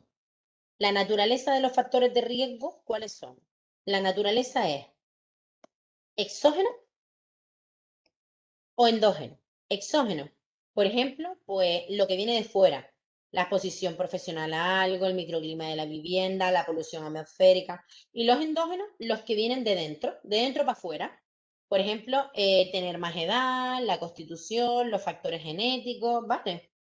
La duración pueden ser instantáneos, como un accidente de tráfico, que es una práctica de riesgo, temporal, como ocurre con la presencia de ciertos vectores, como la presencia de un virus, por ejemplo, la gripe A, o continuo, cuando su acción está más extendida en el tiempo, como hábitos alimentarios, el agua que se consume, ¿lo entienden? Instantáneo, en el momento, un accidente de tráfico. Temporales, la presencia de un virus, por ejemplo, que es un virus durante un tiempo, y los continuos cuando ocurre durante mucho tiempo. Por ejemplo, hábitos alimenticios malos o sedentarismo prolongado durante muchísimos años. O una persona que tiene, por ejemplo, no duerme durante muchísimo tiempo. Sinérgico, dice. Esto lo dirán muchos si van al cardiólogo, que a mí me lo dijo en su día. Dice, cuando los factores de riesgo se potencian entre sí, el factor 1 y el factor 2 presentes no actúan como aditivos, no se suman, sino que se multiplican. Por ejemplo, una persona que fuma y es hipertenso. Esos factores se multiplican porque juntos son una bomba de relojería, por decirlo así. ¿Vale? No es lo mismo, yo que sé, hipertenso y, yo qué sé, no sé otro ejemplo, pero otro factor que no lo multiplique mucho, pero dicen que es fumador e hipertenso por el tema de la tensión y de que fumar pues va quitándote, como se dice, se va cerrando como las células y no sé qué, un rollo. A mí me lo explicó el cardiólogo, yo no fumo, pero lo mío era que yo tenía dos factores que se multiplicaban, que era hipertensa y tenía obesidad, con lo cual, cuando yo estaba muy gordita, hipertensa y obesidad, problema cardíaco asegurado, ¿vale? Y lo multiplicaba, así me lo dijo. Estudio de la causalidad en epidemiología, le dice, la población en riesgo es una población expuesta a un factor de riesgo y por tanto susceptible de padecer una determinada enfermedad. Este riesgo puede ser global en cuanto a la mortalidad, por ejemplo, la malnutrición, o puede ser específico, como el tabaco, en el cáncer de pulmón. Si el factor de riesgo es debido a un factor de exposición, se llama población expuesta. Si las personas son más susceptibles, serán población vulnerable. Y sería población a un riesgo elevado cuando la probabilidad de padecer la enfermedad es mayor, bien por factores exógenos o endógenos. ¿Vale? ¿Se entiende esto? Yo diría que en el COVID, por ejemplo, la población expuesta serían todos aquellos sanitarios que estaban expuestos continuamente al tema de enfermos de COVID. La población vulnerable era aquella población, por ejemplo, de una determinada edad, y la población a un riesgo elevado cuando la probabilidad de padecer la enfermedad es mucho mayor. Por ejemplo, una persona pues, que estaba recibiendo en la quimio, y con la quimio, pues estás súper expuesta. Que si tienes un problema respiratorio, pues es muy complicado. O sea, si tienes una bacteria, se te complica mucho más. Podría ser un ejemplo, creo yo. Factor de riesgo. Es responsable de una determinada enfermedad, bien por la constitución o naturaleza del sujeto, en cuyo caso se llaman predictores, o bien por factores exógenos. Por ejemplo, consumir drogas. Indicador de riesgo. Expresa aquellos datos cuya presencia nos pone de manifiesto la existencia de una enfermedad. Por ejemplo, cuando un paciente viene con la tensión alta, es un indicador de riesgo. Signos de riesgo. Cualquier factor, ya sea endógeno o exógeno, ligado de un modo significativo en virtud de posibilidades genéticas endógenas o desconocidas. Y marcadores de riesgo. Hay casos en que los factores de riesgo no son susceptibles de control. En este caso, son marcadores de riesgo, como la edad, el sexo y la raza. Pues son al final definiciones que diferencian todo esto de aquí. La ergonomía. Bueno, la ergonomía yo creo que saben lo que es. Estudia bueno, es un conocimiento multidisciplinar que estudia las características, necesidades, capacidades y habilidades de los seres humanos, analizando aquellos aspectos que afectan al entorno artificial construido por el hombre, relacionado con los actos y gestos involucrados en toda actividad. Por ejemplo, yo qué sé, la ergonomía, así a escala tal, estudia también pues la posición que tienes en tu trabajo, ¿vale? Estudia muchas cosas. Los tipos de ergonomía, la posición me refiero, por ejemplo, yo hoy que estoy súper mal colocada, pero yo aquí no tengo mesa normal, estoy súper mal colocada para dar clase. La posición que yo tengo es con el cuello así. Entonces, eso no es ergonómico. Tipos de ergonomía. La ergonomía cognitiva, física y organizacional. La ergonomía cognitiva se interesa de los procesos mentales, tales como la percepción, la memoria, el razonamiento y la respuesta motora, en la medida que éstas afectan las interacciones entre los seres humanos y los otros elementos componentes de un sistema. Los asuntos más relevantes son la carga de trabajo mental, el estrés laboral, la toma de decisiones. La ergonomía física se preocupa de características anatómicas, fisiológicas y biomecánicas humanas, en tanto que se relacionan con la actividad física. Temas que incluyen la postura de trabajo, el manejo manual de materiales, movimientos repetidos, etc.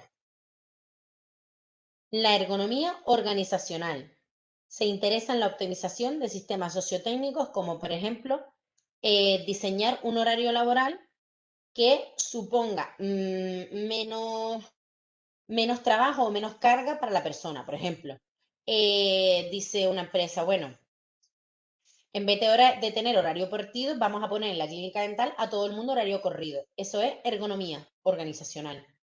¿Vale? Mejorar de alguna manera el estado de las personas, porque, oye, el número de horas trabajadas también influye, o la forma. Y, taficia, la ergonomía del trabajo. El diseño ergonómico del puesto de trabajo intenta obtener un ajuste adecuado entre las aptitudes o habilidades del trabajador y los requerimientos o demandas del trabajo. El objetivo final es optimizar la productividad del trabajador y del sistema de producción, al mismo tiempo que garantizar la satisfacción, la seguridad y la salud de los trabajadores. El diseño ergonómico del puesto de trabajo debe tener en cuenta las características de la población, la adaptación del espacio, las posturas del trabajo, el espacio libre, etc. El diseño del puesto adecuado del puesto de trabajo ha de servir para garantizar una correcta disposición del espacio, evitar los esfuerzos innecesarios, por ejemplo, tener, yo qué sé, archivadores en la parte de abajo, un archivador que tienes que coger todo el rato y que al final haces una postura que influye mucho en tu espalda cada vez que te agachas. Y evitar movimientos que fuercen los sistemas articulares, ¿vale? Diseño del ambiente laboral. Dice, se refiere a aspectos como condiciones ambientales, como la temperatura, iluminación, ruido, vibraciones, distribución del espacio y de los elementos dentro del espacio y factores organizativos como turnos, salarios. Miren, por ejemplo, si yo les pongo el ejemplo de Virginia, las condiciones ambientales, por ejemplo, la luz que ella tenga en el despacho. Antes teníamos una máquina expendedora afuera de chocolatinas y tal, que me decía Virginia, es que no puedo con el ruido, es que llego a mi casa y oigo el ruido. Pues se quitó para mejorar su trabajo, su salud mental. Distribución del espacio y los elementos dentro del espacio. Por ejemplo, cómo está colocado su despacho. Si los archivadores que usan mucho, los tiene a su altura o debajo. Y factores organizativos, pues un buen turno, que tenga tiempo a sus descansos, etcétera, etcétera. ¿Para qué me queda? Vale. Queda poco ya. Contaminantes, ahora los tipos de contaminantes. Tenemos los contaminantes biológicos. Son agentes biológicos que tienen un determinado ciclo de vida cuando se introducen en el cuerpo humano. Ocasionan enfermedades de tipo infeccioso o parasitorio. El concepto de agente biológico incluye, entre otros, bacterias, hongos, endoparásitos humanos. Las principales vías de penetración son, bueno, esto fue el COVID. Vía respiratoria. A través de la inhalación, las sustancias tóxicas que penetran por esta vía normalmente se encuentran en el ambiente o en suspensión. Es la vía prioritaria de penetración de sustancias tóxicas. La vía dérmica, por la piel, ¿vale? En muchas ocasiones sin causar erupciones ni alteraciones notables. Otra vía, la digestiva, a través de la boca esófago, estómago y los intestinos, generalmente cuando existe el hábito de ingerir comidas o bebidas en el puesto de trabajo. Vía parenteral, por contacto con heridas que no han sido protegidas debidamente. Y por último, el contacto ocular. Hay que protegerse con gafas o pantallas ante salpicaduras. Cuando la sustancia tóxica pasa a la sangre, esta se difunde por todo el organismo con una rapidez que depende de la vía de entrada y de su incorporación a la sangre. Cuando las condiciones de trabajo pueden ocasionar que se introduzca en el cuerpo humano contaminantes biológicos, pueden provocar en el mismo un daño de forma inmediata o a largo plazo, generando una intoxicación aguda o una enfermedad profesional al cabo de los años. En la clínica tienen que tener muy en cuenta que hay pacientes que tienen enfermedades como por ejemplo el SIDA, y tienen que tener, bueno, ya lo saben, doble protección. De todas formas, ese protocolo se lo dirán en la clínica, que cuando entra un paciente que tiene alguna enfermedad de ese tipo, se apunta en la historia clínica y se la atiende con mucha más seguridad que lo normal. A ver, siempre hay que mantener las protecciones, pero con esas personas se protege mucho más. Y a mí me han dicho los profesores que normalmente a un paciente que ya sabemos que tiene algún tipo de enfermedad de ese tipo, se le atiende a última hora en la clínica, ¿vale? Para ya después desinfectar toda la clínica muy bien, o sea, el gabinete, para el siguiente paciente, ¿vale? Por eso lo hacen a última hora del día. Contaminantes químicos. Dice, es un elemento o compuesto químico cuyas características del estado le permiten entrar en el organismo, pudiendo originar un efecto adverso para la salud. Las vías principales son inhalatorias, absorción cutánea y por ingestión. Cuando las condiciones de trabajo puedan ocasionar que se introduzcan dichas sustancias, estas pueden provocar un daño de forma inmediata o a largo plazo. Los contaminantes químicos se clasifican en sólidos, que son partículas sólidas suspendidas en el aire producidas en procesos mecánicos, polvo y fibras, o en procesos térmicos, como el humo. Líquidos, sustancias líquidas suspendidas en el aire generadas por condensación o dispersión. Y gaseosos, sustancias cuyo estado es gaseoso en condiciones de presión y temperatura ambiente. Y por último, vapores.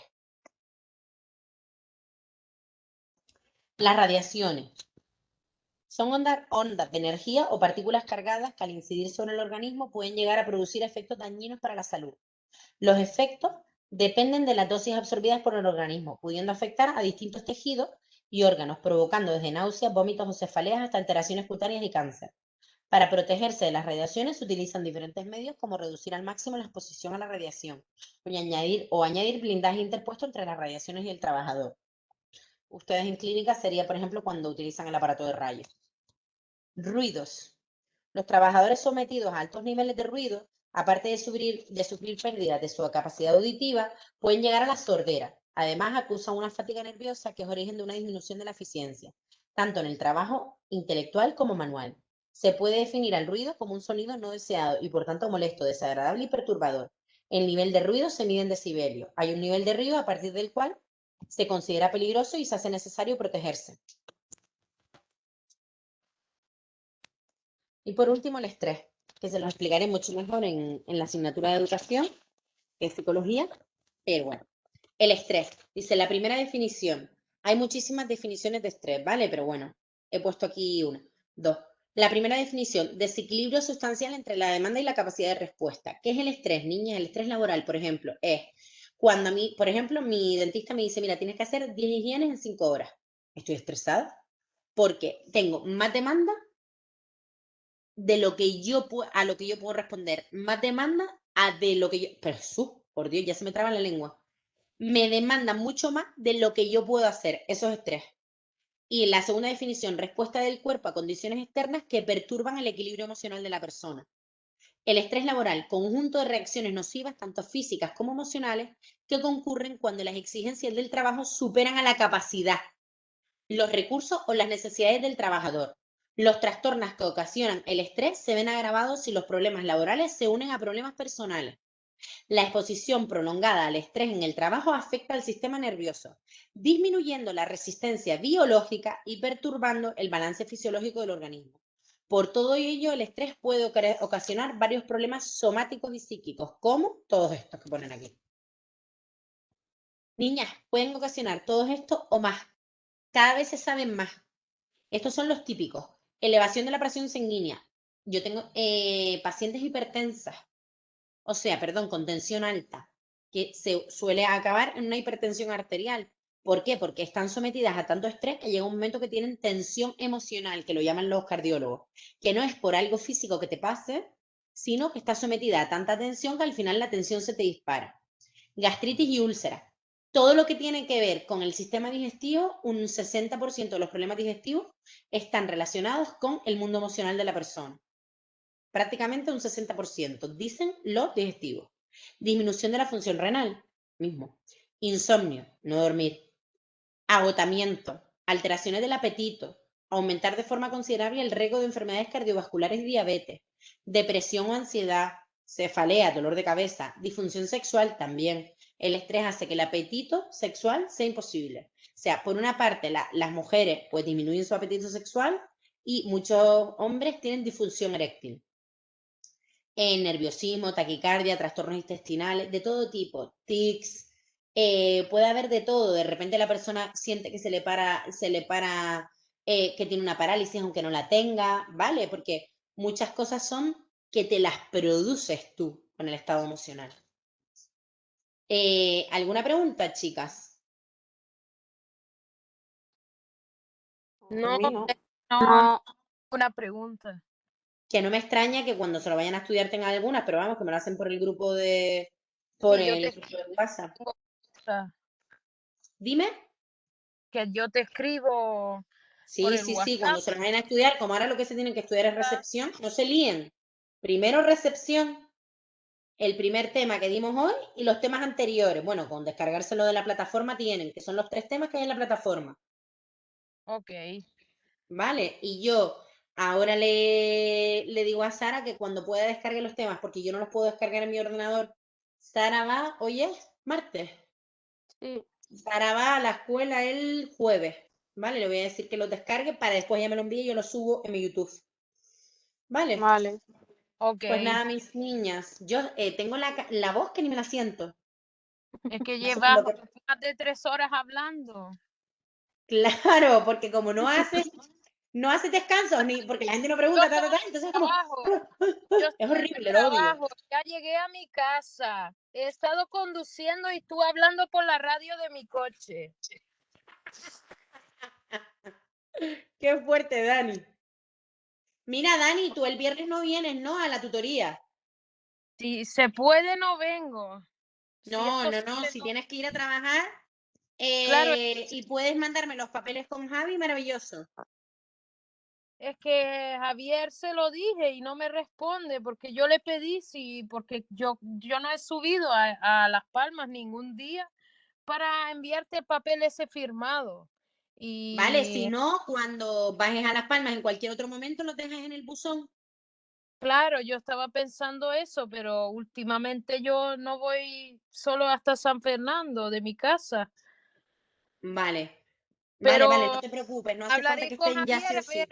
a ver si él va a clase el viernes. Yo hablaré con Javier porque él todos los días va a Rock Dental, a Telde también. Y Sí, se lo sí, por comenté, eso. Vale, pero ok. vale. Vale, perfecto. ¿Y no te sirve escaneado el Hombre, documento? lo que puedes hacer es que los puedes escanear y se los mandas a la escuela, Javier, pero sí, realmente tienen que estar en papel, ¿vale? Tienen que estar en el original, porque se claro. supone que tú tienes que venir a la tutoría, Sí, sí, sí. Ok. ¿vale? Vale. Pues nada, si no, guárdalo, si no, escanéalo, lo guardas ahí en el laboratorio y cuando yo vaya a visitar el laboratorio me lo das. Si Ok. no, con Javi. ¿Tú avisarás en qué horario vas a visitar el laboratorio? Yo voy por las mañanas siempre, nunca voy por la tarde. Vale, ok. Vale, pero si no lo dejas allí, que me lo dé la chica, no pasa nada. Claro, pero tú avísame, no, yo estoy ahí por la mañana siempre. Lo que Vale, pasa vale, que pues si estás allí por la mañana ya está. Vale, no hay salgo con problema. a algunas clínicas y tal. Entonces, No, no te preocupes, eso no hay problema. vale, Vale. ok. Pues nada, mis niñas. Bueno, Bueno, Bueno, chao. chao, chao. chao. Chao.